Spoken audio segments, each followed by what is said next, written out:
사도행전 5장 12절에서 26절 말씀입니다.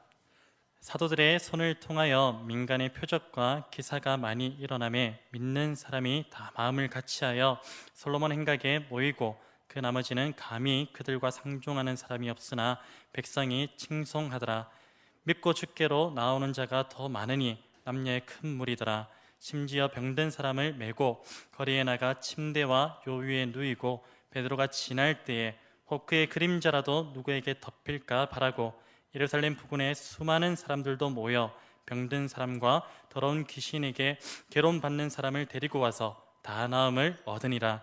대제사장과 그와 함께 있는 사람 즉 사두개인의 당파가 다 마음에 시기가 가득하여 일어나서 사도들을 잡아다가 옥에 가두었더니 주의 사자가 밤에 옥문을 열고 끌어내어 이르되 가서 성전에 서서 이 생명의 말씀을 다 백성에게 말하라 하매 그들이 듣고 새벽에 성전에 들어가서 가르치더니 대제사장과 그와 함께 있는 사람들이 와서 공회와 이스라엘 족속의 원로들을 다 모으고 사람을 옥에 보내어 사도들을 잡아오라 하니 부하들이 가서 옥에서 사도들을 보지 못하고 돌아와 이르되 우리가 보니 옥은 든든하게 잠기고 지키는 사람들이 문에 서 있으되 문을 열고 본즉 그 안에는 한 사람도 없더이다 하니 성전 맡은 자와 제사장들이 이 말을 듣고 의혹하여 이 일이 어찌 될까 하더니 사람이 와서 알리되 벗어서 옥에 가두었던 사람들이 성전에 서서 백성을 가르치더이다 하니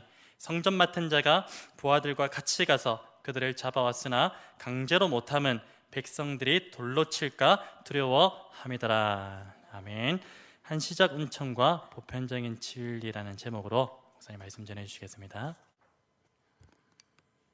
예수님은 하나님이 보내신 최초의 사도입니다. 이를 일컬어서 원사도라고 하지요.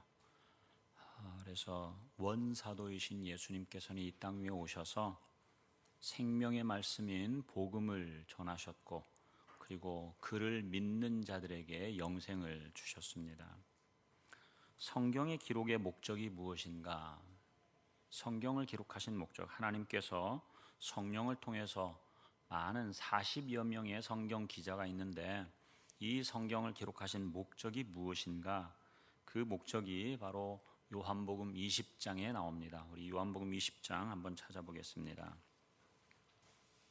20장 30절 31절 말씀. 예수께서 제자들 앞에서 이 책에 기록되지 아니한 다른 표적도 많이 행하셨으나 오직 이것을 기록함은 너희로 예수께서 하나님의 아들 그리스도이심을 믿게 하려 함이요 또 너희로 믿고 그 이름을 힘입어 생명을 얻게 하려 함이니라. 아멘. 이 복음서에 기록된 많은 표적들이 있어요. 이 표적이 예수님께서 행하신 많은 표적들 그것만 아니고 또 예수님의 제자들인 이 사도들 역시 수많은 표적들을 행합니다. 물론 사도들이 행한 그 표적은 사도들이 행한 것이 아니고 하나님의 주권 하에서 하나님께서 행하신 모든 일들이지요.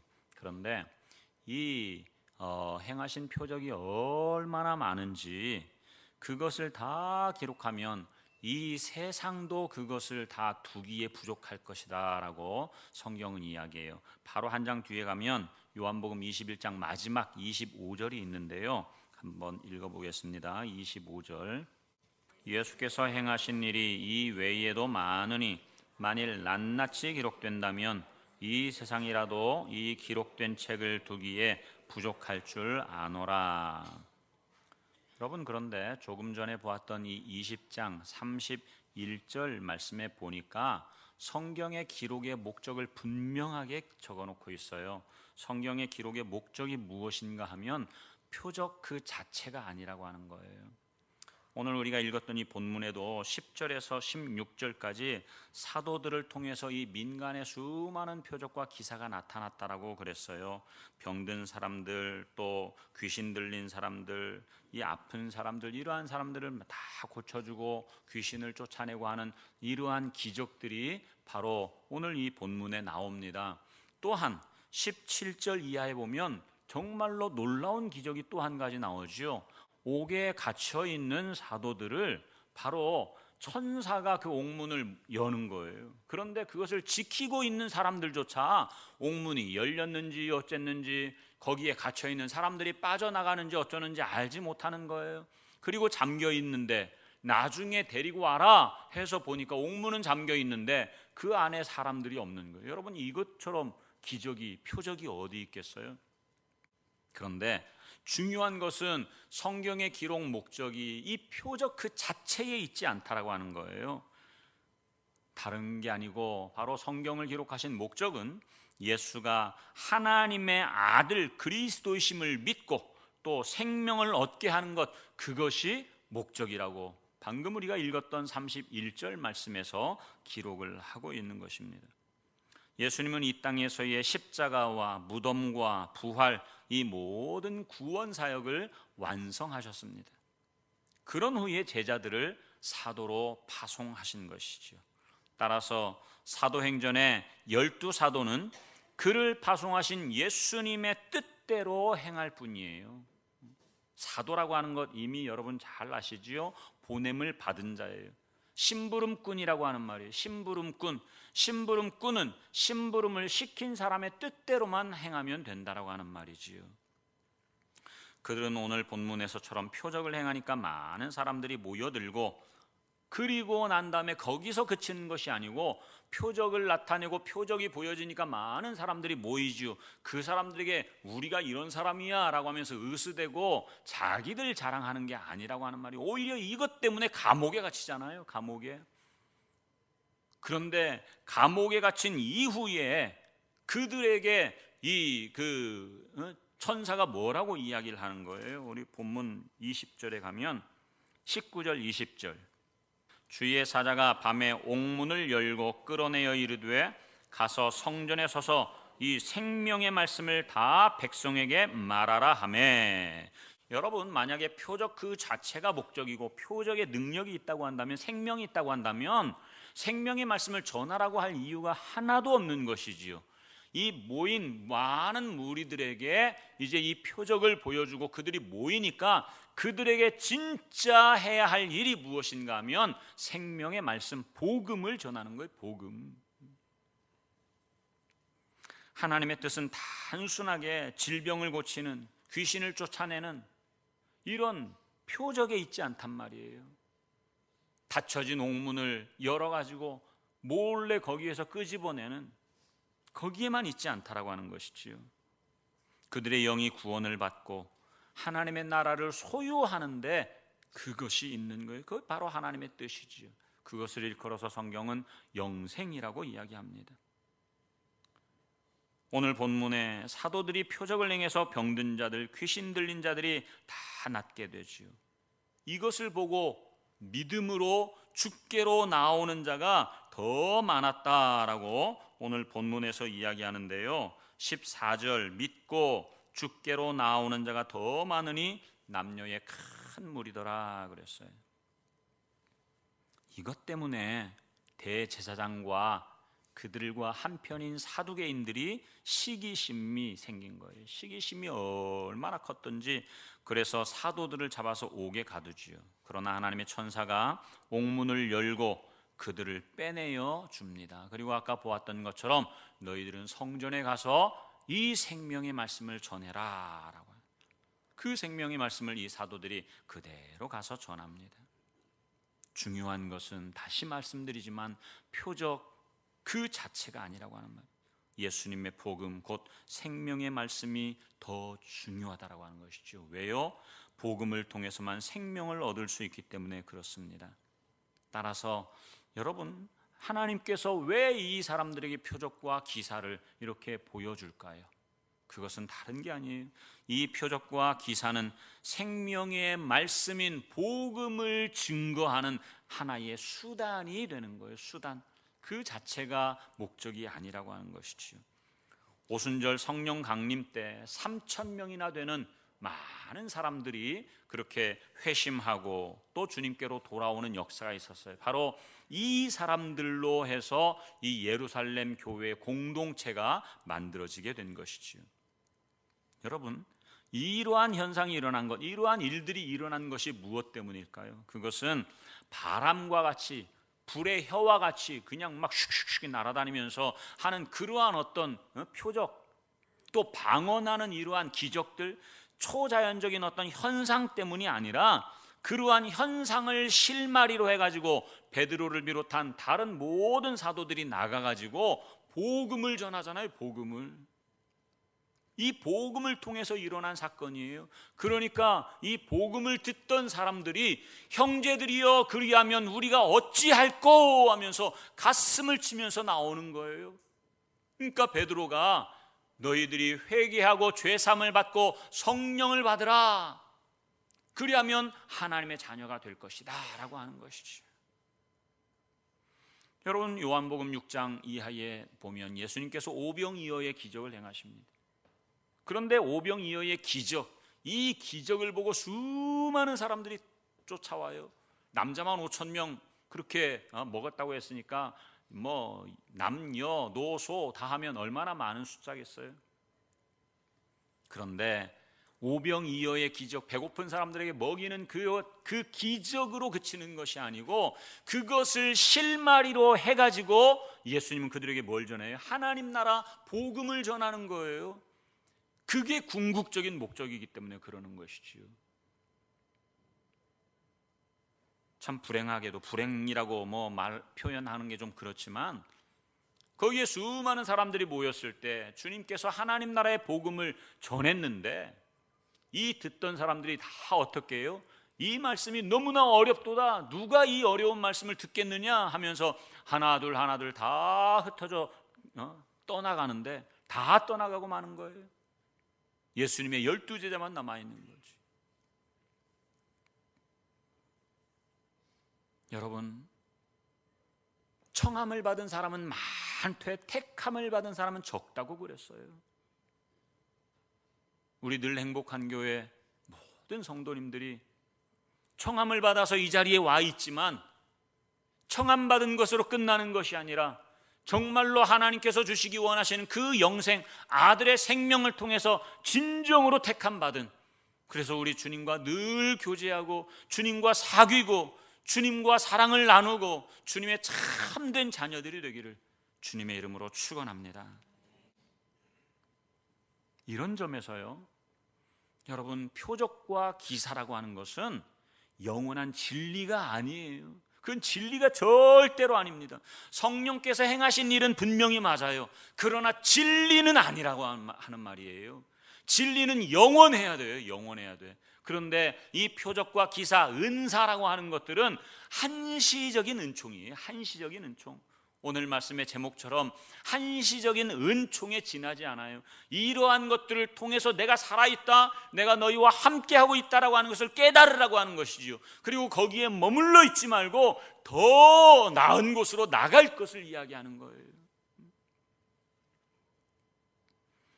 그래서 표적과 기사는 한시적인 은총이지요. 이것도 중요해요. 중요하지 않다는 말이 아닙니다. 그러나 여기에 머물러 버리면 이 한시적인 은총, 그것만 구하게 되는 것이지요. 그러나 생명을 얻게 하는 복음은 보편적이고도 영원한 진리가 되는 것입니다. 표적이라고 하는 것은 시대와 상황 그리고 여러 가지 조건에 따라서 한시적이고 아주 다양한 형태로 나타납니다. 그때 시대와 상황에 따라서 다르게 나타날 수 있어요. 초대교회 때는 이런 우리가 상상할 수 없는 그러한 표적들, 기사들, 은사들이 얼마나 많이 나타났습니까? 고린도 교회에는 여러 가지 이 사도 바울이 이야기할 정도로 정말로 세기 힘들 정도의 수많은 은사들이 그렇게 주어졌어요.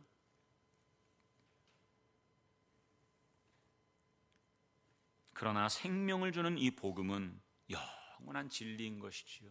그래서 이 영원한 진리인 복음은 모든 시대, 모든 사람을 초월해서 보편적으로 역사하는 하나님의 은혜 중에 은혜인 것입니다.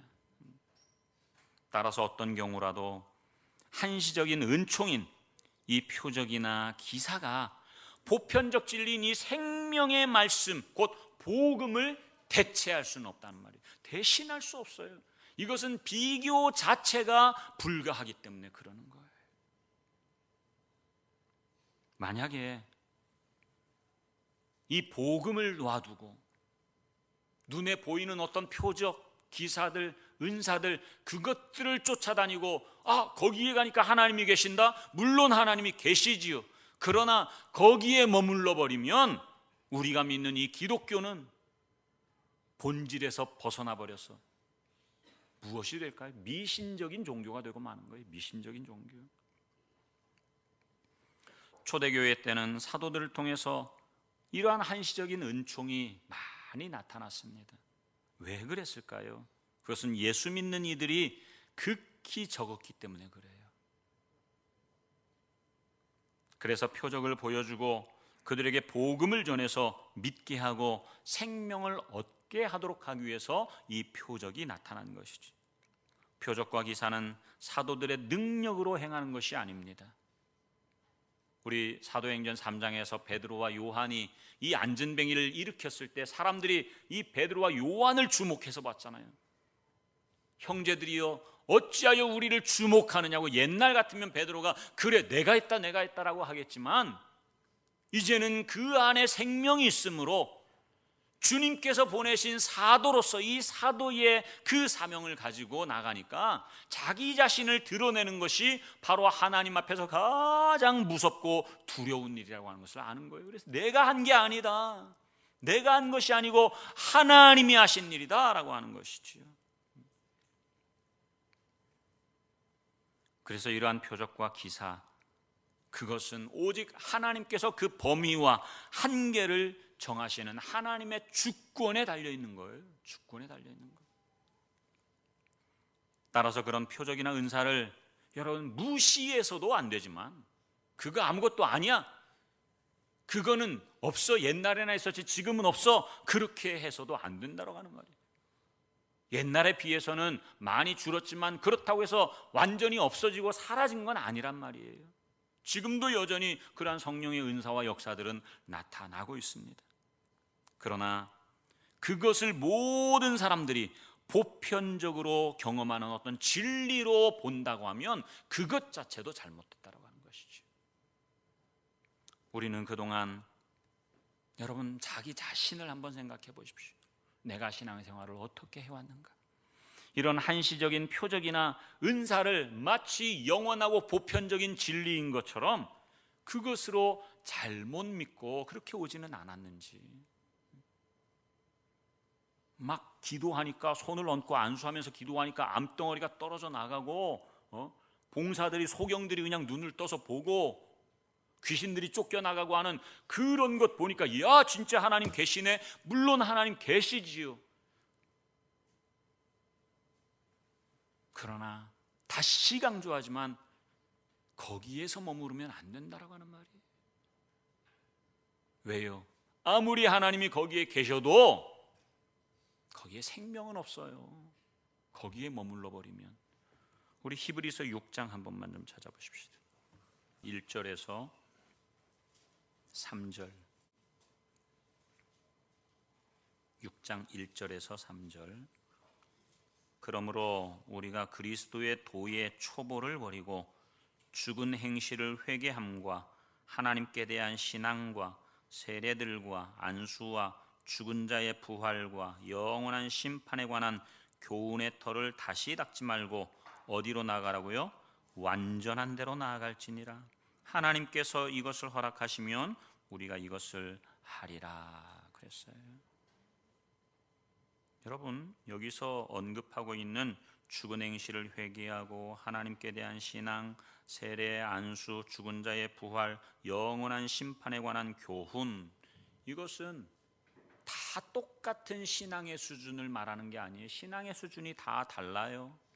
어떤 사람들은 진짜 이제 신앙의 초보, 기초를 걸어가는 그러한 사람도 있고 어떤 사람은 중간 단계, 어떤 사람은 높은 단계를 걸어가는 사람들도 있을 거예요. 그러나 우리의 신앙은 이 땅에서 완성되지 않아요. 그렇기 때문에 날마다 완전한 대로 나아가라고 하는 이 완전한 데가 도대체 어디일까요? 완전한 데는 내가 만족하는 그러한 신앙을 말하는 게 절대로 아니에요. 완전한 대로 나아가라라고 하는 것은 이 영생의 자리로 나아가라고 하는 거예요. 주님이 나와 항상 함께 하시는, 주님이 나와 만나기 원하시는 그 자리, 그래서 생명의 자리로 나아가는 것이죠. 생명의 자리로.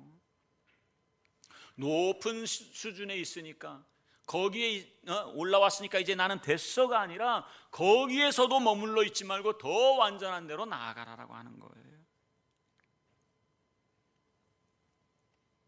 그렇기 때문에 여러분, 우리가 그동안에 가지고 왔던 어떤 신앙의 가치관들, 그러한 것들을 순간순간 우리들이 돌아봐야 돼요. 말씀 앞에 비추어서 내가 진짜 바르게 올바르게 신앙생활을 하고 있는가? 내가 진짜 예수님을 믿는가? 아니면 내가 예수님 이용해가지고 내 욕구, 내 필요를 채우려고 하는가? 예수님은 우리의 어떤 수단이 절대로 아니에요.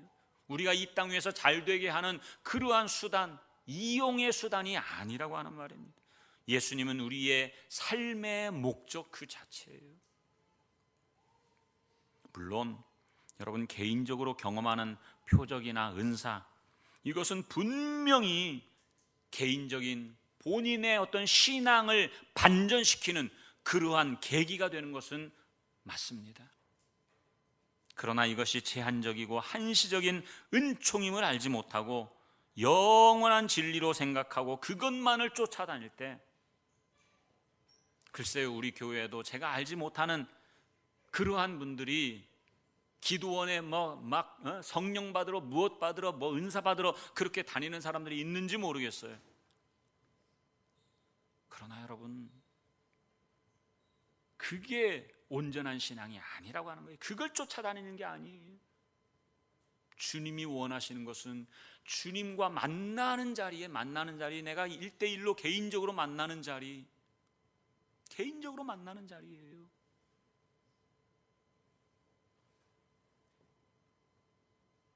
우리 요한일서 1장 한번 보세요.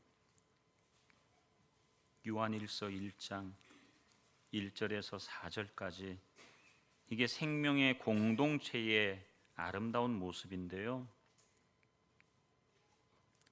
1절에 보면 이 생명의 공동체, 요한을 중심으로 해가지고 이루어진 생명의 공동체가 무엇을 하고 있는가? 태초부터 있는 생명의 말씀에 관하여는, 그러니까 창세 전부터 계셨던 그 말씀으로 계시는 하나님의 아들이지요. 그 말씀을 우리가 어떻게 했다? 들었고 눈으로 보았고 자세히 보고 우리의 손으로 만졌다라고 하는 게, 이게 다른 게 아니고 그 말씀을 날마다 말씀 앞에 나가서 이 말씀으로 주님과 교제하는 걸 말하는 거예요. 교제하는 것, 개인적인 교제예요. 이것은 개인적인 교제. 여러분, 제가 여러분들 귀찮게 하려고 말씀 묵상해라 그렇게 할까요? 그게 없으면요, 아무리 여기 공동체에서 드리는 예배가 막 온갖 세션들 다 불러다 놓고 감격적이고 그냥 눈물 쭉쭉 빼낼 정도로 그렇게 멋지게 예배 드려도요, 이 개인적인 주님과의 만남, 그게 없으면 여전히 여기서는 구경꾼이 되고 말아요. 피상적이라니까요. 여러분, 이 말씀 오해하면 안 돼요. 하나님은 영이시니 예배하는 자가 영과 진리로 예배할지니라. 거기서 말하는 예배는 여기 이 예배, 우리가 공동체로 드리는 이 예배를 말하는 게 아니에요. 물론 여기도 포함되지만 더 본질적이고 근본적인 것은 내가 주님과 개인적으로 1대1로 만나는 거예요. 여러분들이 주님과 1대1로 만나는 그 시간, 그 자리가 없는데 그저 여기서 주님을 만나려고 하면 이것은 공짜로 주님 얻으려고 하는 거예요. 공짜로요. 여러분, 제가 여러분들에게 말씀 묵상을 강조하는 게 절대로 여러분 귀찮게 하려고 하는 게 아니란 말이에요. 그게 하나님의 원하시는 뜻이기 때문에 그래요. 한번 보십시오.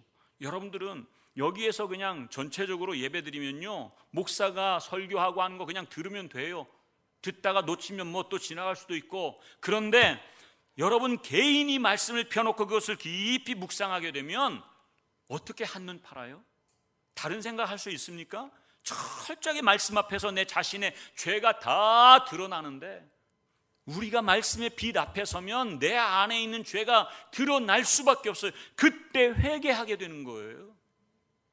그 교제를 통해서, 그 만남 사귐을 통해서 주님과 1대1의 관계를 맺어가는, 그게 진짜 사랑인 것이지요. 그걸 주님이 원하시는 거예요. 여러분, 신앙생활은 그냥 대충대충 하는 게 신앙생활이 아니라니까요. 개인의 만남이 있어야 돼요. 물론 은사를 통해서 만남이 있겠지만 그것은 한시적이라고 그랬잖아요.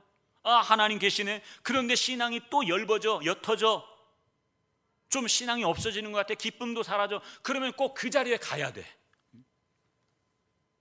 그 은사가 나타난 그 자리, 그 기도원에 찾아가야 된다니까요. 그러면 하나님이 나와 함께 하시는 것 같아. 그게 아니란 말이에요.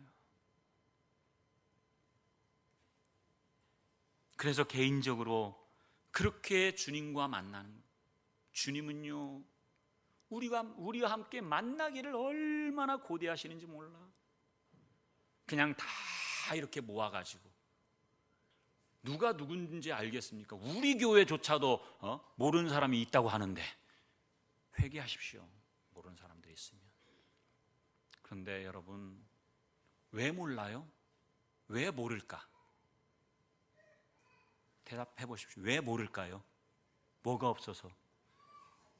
에? 관심, 교제가 없어서 그래요. 교제가 없어서. 교제가 없으니까. 교제가 없으면요, 주님도 우리 모르신다고 그런다니까요. 나중에 마태복음 7장에 나오지요.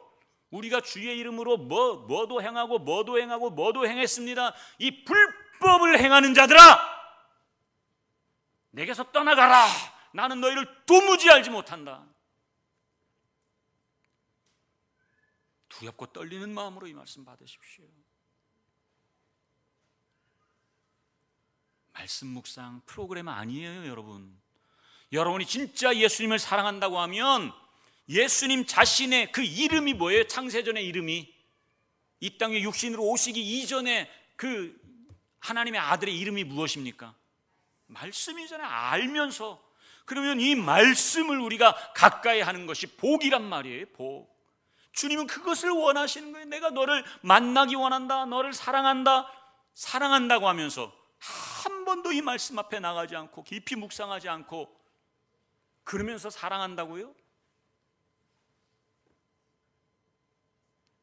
주님은 그런 우리와 개인적으로 교제하기 위해서 무엇을 주시는 줄 아세요? 고난을 주시는 거예요. 고난. 그 고난을 통해서 주님을 찾게 되고 주님의 말씀 앞에 나오게 되고 그 무덤 안에서 주님과 교제하는 자리가 되기 때문에 그래요. 거기에서 드리는 예배가 진짜 예배예요. 영과 진리로 드리는 예배. 피상적인 게 아니에요. 기쁨이 없는 이유가 무엇인가? 요한 1서 아까 폈지요. 1절은 개인적인 주님과의 교제 묵상을 이야기해요. 2절, 이제 이 생명이 나타내셨다. 이 땅 위에 오셨단 말이에요. 육신을 입고 이 영원한 생명을 우리가 보았고 증언하여 너희에게 전하노니 이는 아버지와 함께 계시다가 우리에게 나타내신 바 된 예수다라고 하는 것이죠. 3절, 우리가 보고 들은 바를 너희에게도 전하면 이제는 그 묵상한 것 그것을 서로 나누고 공동체 안에서 성도들끼리 나누는 거예요. 성도들끼리 교제하는 것. 이렇게 함은 전함은 너희로 우리와 사귐이 있게 하려 함이니 우리의 사귐은 우리 사람들끼리 사귀지만 성도들 안에서 사귀지만 그 성도들 안에서의 사귐이 무엇이냐? 아버지와 그의 아들 예수 그리스도와 더불어 무엇하는 거요? 누리는 것이란 말이에요. 여기가 영생의 자리란 말이에요. 여기가 영생의 자리. 제가 여러분들에게 매주 구역 모임을 하라고 하는 이유가 무엇입니까? 구역 모임 왜 하라고 그래요? 구역 모임은 여러분들이 개인적으로 묵상한 것을 서로 나누라고 하는 그 자리예요. 그 자리. 그때 비로소 4절 같이 읽어봅니다. 시작. 우리가 이것을 쓰면 우리의 기쁨이 없는 이유가 뭐예요? 그러면 내 맘대로 내 뜻대로 신앙생활 하니까 기쁨이 없어요. 여러분 한 가지 물어보십시다. 김종수 목사를 정말로 하나님이 세우신 종으로 믿습니까? 그러면 김종수 목사가 하는 그 말이 하나님의 말씀으로도 여러분 들을 수 있습니까? 그러면 해야지요. 말씀 묵상해야지요. 그게 하나님이 원하시고 좀 만나자라고 하는데, 호세아 4장 6절에 보니까 내 백성이 지식이 없으므로 망한다 그랬어요. 지식이 없어서 망한대요. 이 지식이 뭐냐? 히브리어로 야다예요. 야다가 뭐라고 그랬어요? 서로 교제하고 사귀고 아는 게 바로 야다라고 그랬잖아요. 요한복음 17장 3절 말씀, 이 아는 게 뭐예요? 영생은 곧 유일하신 참 하나님과 그가 보내신 이제 예수 그리스도를 뭐 하는 것? 이 지식이 없다라고 하는 것은 영생이 없다라고 하는 말이에요. 이 말씀은 영원한 진리입니다. 다수의 그리스도인들이 하나님과 분리된 실존으로 표적과 은사, 또 내 마음과 내가 원하는 것, 그것 쫓아다니면서 그것을 얻으면 신앙의 어떤 정체성을 찾았다라고 생각하는 거예요. 그런데 여러분, 거기는 생명이 없어요. 거기에만 매달리면 바람에 나는 겨와 같은 존재가 되고 맙니다. 저도 마찬가지였어요. 옛날에는 이런저런 프로그램으로 교회를 부흥시키는 것이 목회의 본질이고 목적인 줄 알았어요. 목회가 뭔지도 잘 몰랐고 선배 목사님들이 해오던 그것이 목회인 줄 알고 그대로 답습하고 그렇게 했던 것이죠. 여러분, 나뿐만 아니라 이 시대의 수많은 교회와 목사들이 원하는 표적과 기사가 무엇일까요? 교회 부흥 아니에요? 교회 부흥이면 다 끝나요. 교회 부흥. 이 부흥의 진정한 의미는 다 퇴색돼 버리고 숫자적인 성장, 어떻게 해서든지 수단 방법 가리지 않고 숫자만 많으면 된다는 거예요. 그런데 여러분, 그럼에도 불구하고 제가 여러분들에게 복음을 전하는 이유가 무엇일까요? 그것은 주님의 뜻이고 주님이 원하시는 것이기 때문에 그래요. 이 시대에 다수의 교회와 목사들이 바라는 표적과 기사는 바로 외적인 부흥이에요. 이것이 바로 현대판 표적과 기사인 것입니다. 영적인 부흥, 거기는 관심이 별로 없어요. 숫자만 많아지고 예배당 크게 짓고 재정 빵빵하면 목회 성공했다라고 다 자부심 가지고. 여러분, 문제는 생명의 말씀이 없기 때문에 이 표적과 은사를 영원한 진리로 받아들이고 그것을 찾아 헤매는 거예요. 마태복음 7장 13절 14절 말씀, 여러분 이것을 하나님의 말씀으로 받으시길 바랍니다. 좁은 문으로 들어가라. 좁은 문으로 가십시오. 좁은 문으로.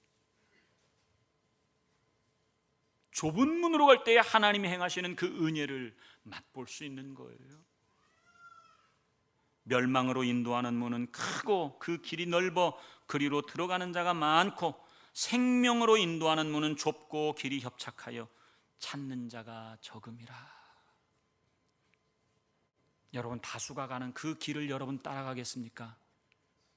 아니면 좁고 협착하고 불편할지라도 생명이 있는 그 좁은 문으로 들어가겠습니까? 제가 오늘 일부 예배 때 제가 막 화를 냈거든요. 왜 예수를 도대체 그렇게 믿냐고. 정작 2부 예배 때 그렇게 했어야 되는데 1부 예배 때 하고 나니까 그냥 가서 1시간 쉬는데 마음이 차분하게 가라앉고 바울의 마음이 내 안에 들어와요. 바울의 마음이. 우리 고린도 후서 한 번만 좀 보십시다. 고린도 후서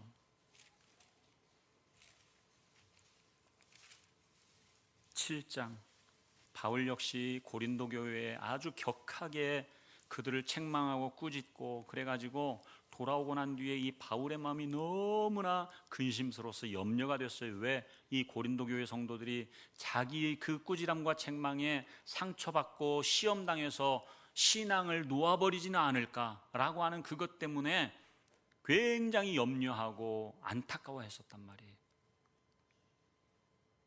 그 근심은 세상적인 근심이 아니지요.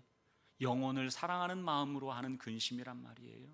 그래서 7장 10절 하나님의 뜻대로 하는 근심은 후회할 것이 없는 구원에 이르게 하는 회개를 이루는 것이요 세상 근심은 사망을 이루는 것이니라. 아멘.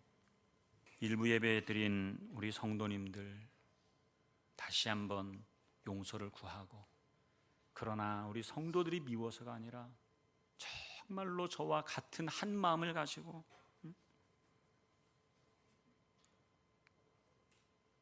초대교회의 그 모습을 다시 한번 좀 회복했으면 좋겠어요. 여러분, 귀찮게 하려고 말씀 묵상하라고 하는 거 절대로 아닙니다. 해보십시오. 해보시면 주님이 주시는 참된 기쁨이 넘쳐나요. 그러면 고난도 넉넉히 이겨낼 수 있어요. 자녀들과의 관계도 회복될 수 있다니까요. 고린도후서 11장 1절 말씀으로 제가 여러분들에게 한번 읽고 말씀을 맺겠습니다.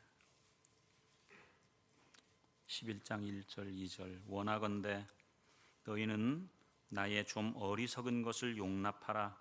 청하건대 나를 용납하라. 내가 하나님의 열심으로 너희를 위하여 열심을 내노니 내가 너희를 정결한 처녀로 한 남편인 그리스도께 드리려고 중매함이로다 그랬어요. 여러분, 저는 여러분들과 예수님을 결혼시키는 중매자예요. 중매쟁이란 말이에요. 중매쟁이. 그런데 중매쟁이가 결혼 생활을 하는 그 부부에게 가가지고 이렇게 해라 저렇게 해라 라고 할 수 없잖아요. 언제까지 그렇게 하겠어요? 목사 의존형 성도가 되지 마십시오. 여러분들 스스로 신앙을 이끌어갈 수 있는, 주님을 직접 만나는 그러한 성숙한 그리스도인, 완전한 대로 나아가는 그러한 그리스도인이 되어서 정말 그리스도의 신부로서 하나님의 자녀된 그 본분을 다 행하는 믿음의 자녀들이 되기를 주님의 이름으로 축원합니다.